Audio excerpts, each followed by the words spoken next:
Early in the morning at the office, intern Xiaolin was totally stuck staring at a report. As the team lead walked by, someone muttered quietly, "Newbies are so unreliable, they can't even handle something this simple." But the team lead knelt down beside Xiaolin and said, "From what I saw, the data you organized last time was really well structured. You'll definitely get this report sorted out. Just ask me if you're confused about anything." Xiaolin, who'd been tense just a moment before, froze for a second. Gradually, a spark appeared in his eyes. For the rest of the morning, he double-checked the data over and over, and when he hit a snag, he took the initiative to ask for help. In the end, the report he turned in was even more accurate than expected. This wasn't a coincidence. It was a magical psychological principle at work, the Pygmalion effect. Most people find the name unfamiliar at first, but it's actually been quietly influencing our lives all along. Let's start with where this effect comes from. It traces back to an ancient Greek myth. A sculptor named Pygmalion poured his heart and soul into carving a perfect statue of a young woman. Every day, he talked to the statue and praised it, and over time, he even fell in love with this cold stone figure. His sincere expectations moved the gods, and the statue came to life as a real woman who stayed with him for the rest of his life. Of course, myths are just myths, but later psychologists proved through experiments that the power of expectation is no empty talk. In 1968, psychologist Robert Rosenthal did a famous experiment at an elementary school. He randomly picked a group of students and told their teachers that these kids had great intellectual potential. 8 months later, these randomly selected students had made much faster progress in their grades than their classmates, and they were also more outgoing and confident. In reality, these kids were no different from the others. What really made the difference was the teachers' expectations. Because they believed the kids had potential, the teachers unconsciously paid more attention to them. They were more willing to call on them in class, more patient when guiding them after mistakes, and even spoke to them in a gentler tone. The kids picked up on these small signals, which turned into the belief that I can do this. That belief then fueled their motivation to work hard, and eventually, they became exactly what the teachers expected them to be. That's the core of the Pygmalion effect. The expectations you hold for others subtly influence their behavior, and in the end, those expectations become reality. What's more, this influence is usually quiet as a drizzle. Even the person exerting the influence might not notice it. The Pygmalion effect is most obvious in education. I've seen two totally different types of parents. One type sighs at their kid all the time, saying things like, "Why are you so stupid? I've explained this problem 8 times and you still don't get it," or "Other kids can get perfect scores. Why can't you?" The other type says, "This problem is really tough, but let's try again. You'll definitely figure out the way," or "You improved by 5 points from last time. Way to go." A friend's kid, Lulu, is a perfect example. When Lulu first started elementary school, he always failed math tests. At first, my friend was so frustrated that she often criticized him for not getting it. As a result, Lulu grew more and more afraid of math. He didn't dare raise his hand in class, and he put off his homework until midnight. Later, my friend took a school counselor's advice and tried changing her tone. "Mom sees how hard you've been working on these problems.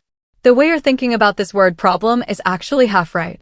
Surprisingly, just 2 months later, Lulu not only started asking questions on his own, but he also scored over 80 on his final math exam. It wasn't that Lulu's IQ suddenly got higher, it was that his mom's expectations changed. She went from "you can't do this" to "you can do this." Those positive signals helped Lulu rebuild his confidence, and he became willing to put in more effort to prove himself. The Pygmalion effect is just as powerful in the workplace. At my previous company, there was a new hire named Xiaoli. When he first joined, he kept making mistakes on projects, and many colleagues thought he wasn't cut out for this job. But the department manager thought that while Xiaoli lacked experience, he was very careful with his work. He often said in meetings, "Xiaoli has a sharp eye for data. Give him a little more time, and he'll definitely be able to handle things on his own." Determined not to let the manager down, Xiaoli took the initiative to brush up on professional knowledge after work. When he had questions, he asked for help, and slowly, he went from being a dead weight to a key member of the project team. Later, the manager admitted that he wasn't sure Xiao Li would succeed at first, but he believed that the more trust you give, the better people perform. That kind of expectation becomes positive motivation, giving employees the drive to push themselves. On the flip side, if a manager is always negative about their team members, saying things like, "Why can't you get anything right?" those employees are likely to fall into a vicious cycle of self-doubt. They're afraid to try because they don't want to make mistakes, and the less they try, the worse they get. In the end, they really become the incompetent person the manager expected them to be. It's not that the employee lacks ability, it's that negative expectations kill their potential. In intimate relationships, the Pygmalion effect holds the secret to making love last. I know a couple where the husband wasn't good at housework at first, but his wife always said, "The table you wiped last time was so clean, even more thorough than when I do it." Over time, the husband not only started helping with housework on his own, but he even began experimenting with recipes.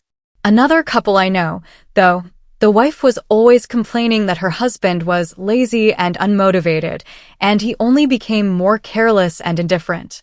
Eventually, they were constantly fighting. No one is born good at maintaining a relationship. The key is how you see your partner. If you only focus on their flaws and keep emphasizing that they're not good enough, they'll probably give up on trying to change. But if you pay more attention to their strengths and guide them with expectations like, "You can do better," they'll slowly become the person you want them to be. After all, love and trust in an intimate relationship are essentially a form of positive expectation. At this point, many people might ask, does the Pygmalion effect only work on others? Of course not, it actually has an even deeper impact on yourself. More often than not, the reason we can't do something isn't because we lack ability. It's because we start with negative self-talk from the get-go. "I definitely can't do this," or "I've never done this before, I'll definitely fail." A colleague of mine used to be terrified of public speaking. Every time it was her turn to present, she'd get anxious days in advance. Once she got on stage, she'd be so nervous she couldn't speak. Later, she tried giving herself positive expectations. "I've prepared thoroughly, the audience will definitely want to listen," or "The rehearsal went well last time, this one will too." Surprisingly, after a few tries, she not only stopped being nervous, she even became the company's go-to speaker. That's the Pygmalion effect working on yourself. When you truly believe you can do something, you unconsciously adjust your behavior.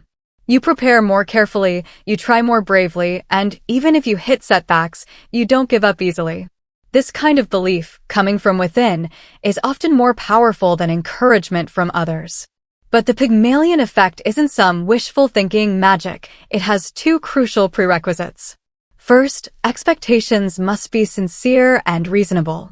If you tell a student who doesn't even know basic formulas, "You'll definitely win an Olympic math medal next year," that's not positive expectation. That's unrealistic pressure. It will only make them crumble when they can't meet the goal. True positive expectation is reality-based encouragement, like, "You got 2 more questions right than last time, keep working hard, and you'll keep improving." Second, expectations need to be paired with real action. If a teacher believes a student has potential, they need to spend more time tutoring them. If a manager believes an employee can do well, they need to give them opportunities and teach them methods. If you believe you can succeed, you need to put in real effort. Expectations without action are just empty slogans. They'll never become reality. In life, we're all both Pygmalions and the statues being carved by others. As a parent, a simple "you're working hard" might make your kid more confident. As a boss, a phrase like "I believe in you" might help your team member push beyond their limits. As for yourself, saying "I can do this" might help you overcome obstacles you once thought were impossible.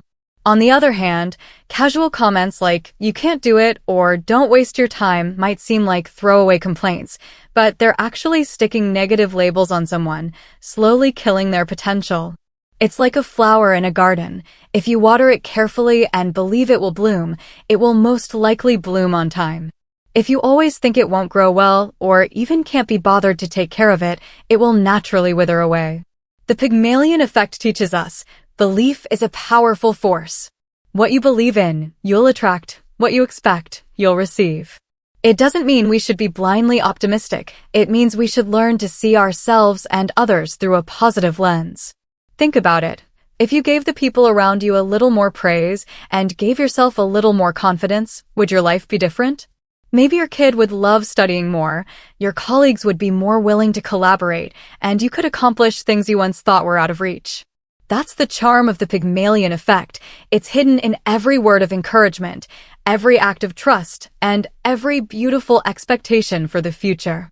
As long as you're willing to believe and willing to put in the effort, all the good things you hope for will slowly become reality. Subscribe to follow me, and I'll help you understand human nature even better.